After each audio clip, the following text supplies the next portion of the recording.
الحمد لله رب العالمين حمدا كثيرا طيبا مباركا فيه كما يحب ربنا ويرضاه وأشهد أن لا إله إلا الله وحده لا شريك له وأشهد أن محمدا عبده ورسوله صلى الله وسلم عليه وعلى آله وأصحابه أجمعين أما بعد. Mes très chers frères, mes très chères sœurs, Hafizakumullah, qu'Allah vous préserve, vous protège, vous et vos proches, ainsi que l'ensemble de la communauté.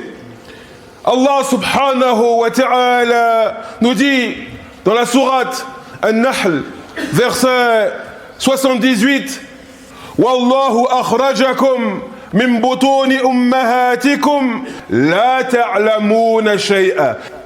Il nous dit, et Allah vous a fait sortir des ventres de vos mères dénués de toute connaissance.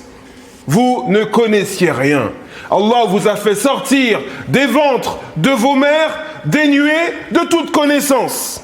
وَجَعَلَ لَكُمُ السَّمْعَ وَالْأَبْصَارَ وَالْأَفْئِدَةَ لَعَلَّكُمْ تَشْكُرُونَ.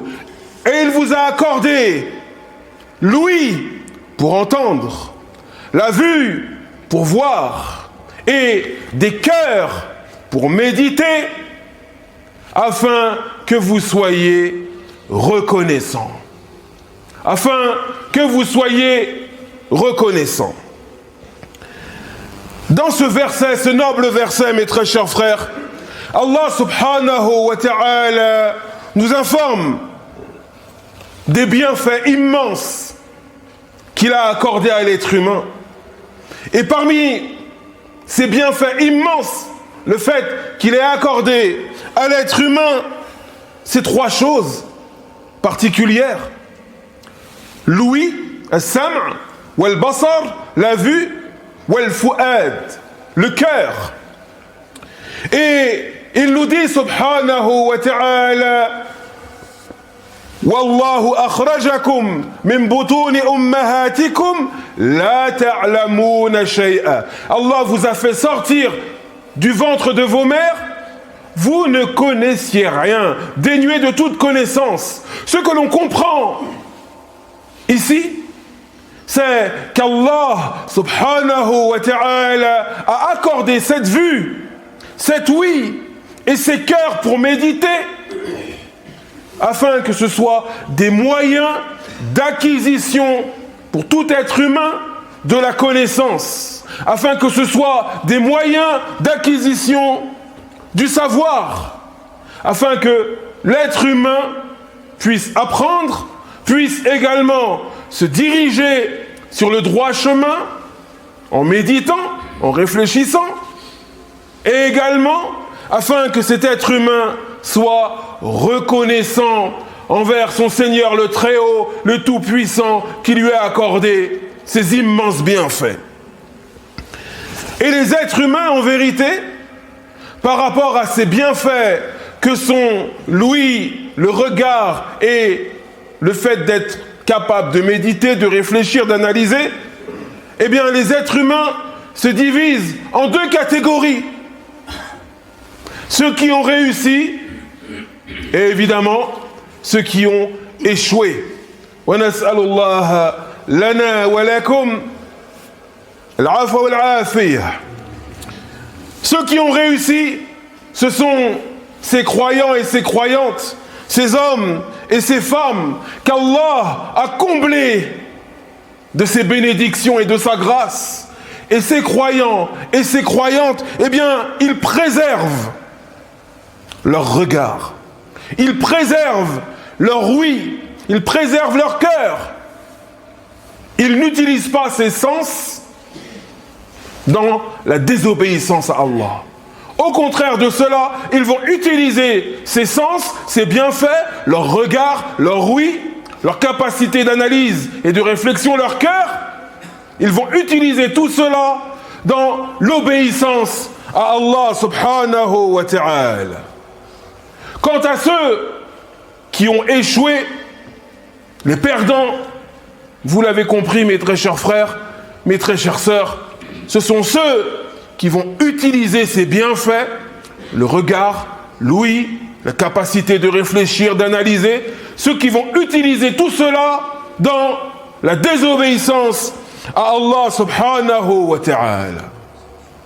Et en faisant cela, ils se voient privés de toute bénédiction. Et ils exposent leur cœur à des dangers mortels.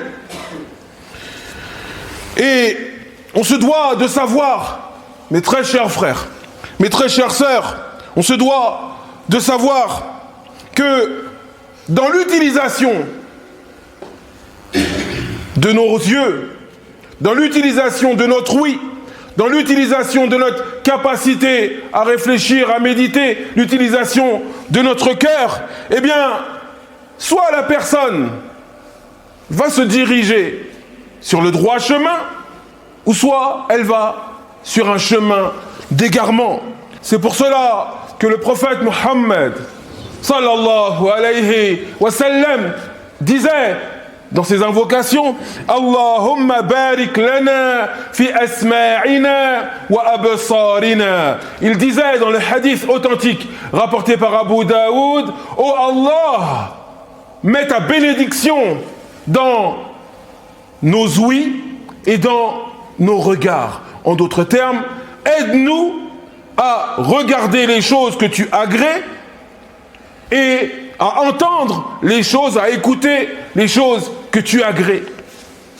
Et également, il disait, sallallahu alayhi wa sallam, Allahumma inni a'udhu bika min sharri sam'i wa sharri basari. Oh Allah, j'implore ta protection contre le mal de mon ouïe, de mes oreilles, de ce que je peux entendre, et le mal de mes yeux, de ce que je peux regarder. En d'autres termes, il invoquait Allah de le préserver, de regarder des choses interdites ou d'entendre des choses interdites. Des choses qui peuvent faire encourir la colère d'Allah subhanahu wa ta'ala. Et Allah subhanahu wa ta'ala nous dit dans la sourate Al-Isra, Inna as-sam'a wal basar wal fu'ad kullu ulaika kana anhu mas'oula. Allah nous dit, certes, l'ouïe, le regard et les cœurs, tout ceci sera questionné. Au sujet de tout ceci, nous serons interrogés et questionnés au jour du jugement dernier. Et dans l'époque dans laquelle nous vivons, mes très chers frères, mes très chères sœurs, le danger est encore plus grand. Le péril est encore plus intense, véritablement. Avec toute cette technologie, la personne a accès à tout ce qu'elle veut, tout en restant chez elle dans son canapé, ou tout en restant chez elle assis sur une chaise. Et les gens vont regarder des choses interdites ou écouter des choses interdites, et tout ceci va causer des maladies dans leur cœur.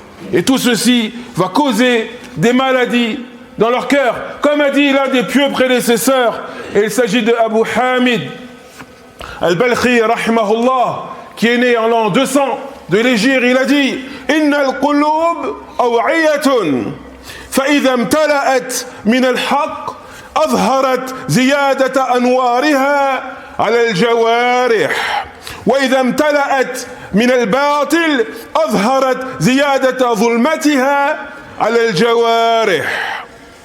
Il a dit, les cœurs sont comme des réceptacles. Les cœurs sont des réceptacles, des récipients.